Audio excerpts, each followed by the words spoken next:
10වෙනි මාසේ දුන්නේ නැහැ ආකාශයේ වැස්ස. ඔයාලට තියෙන එකම දවස 20 ඊට පස්සේ 21 උදා වෙනවා. මෙන්න කොල්ලට අවුරුදු 18යි අදට. නේ අතේ තියන්න කපන්නේ. කපන්නේ නේ කොහොම හරි කැපෙනවා නම් ඒකත් එක නෙමෙයි. හරි. සේවකයෝ විශ්වාස නැහැ කිව්වා. නෑ නෑ මේ අය තමයි කොහොම අපි කසුන් හිම කොහෙද? එන්න මෙන්න. අත්තු කරලා. එනවා. අපි ගාව දෙන පෝටබල් සේර. ඒකට අවශ්‍ය කරන දේවල්. දහස් ගණනක් ඉන්න තැනක සුබ උපන්දිනයක් වෙන්න කියලා අකුරියක් ගහන්න ලෝභ නැහැ කියලා අපි දන්නවා. සූදි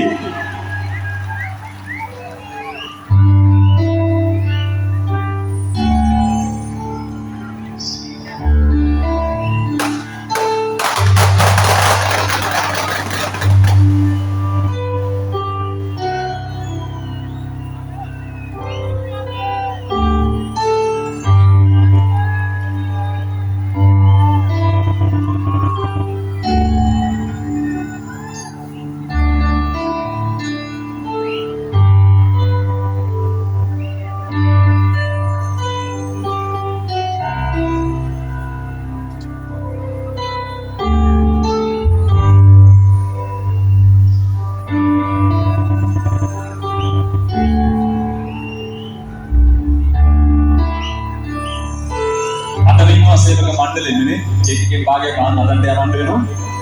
හැමදැනම ඊට මම දැන් ටිකට් කවුන්ටර්ස් වලයි 4 කොනේ මෙයයි. හරි. නිරෝෂණ ලොකු කෑල්ලක් ඔතන තියන්න. හරි. අද දවස ඔහුගේ දවසක් මොකටපත් වුණා?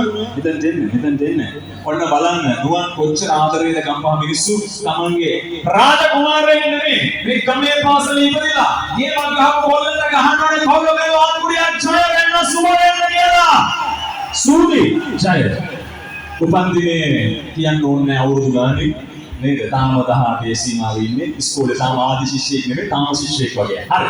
එහෙමනම් සූදි ඒ කාලේට දුන්නාට සාමී කටයුතු කරන්නට යෙදුණු අර විශ්වාසවන්තමයි කියන සේවක මණ්ඩලය තමයි ඔය කටයුත්ත කරේ. අවිශ්වාසයක් නෙමෙයි. ඒ ගෞරවනීයභාවය, පක්ෂපාතීත්වය සහ තමන් ආයතන ප්‍රදානය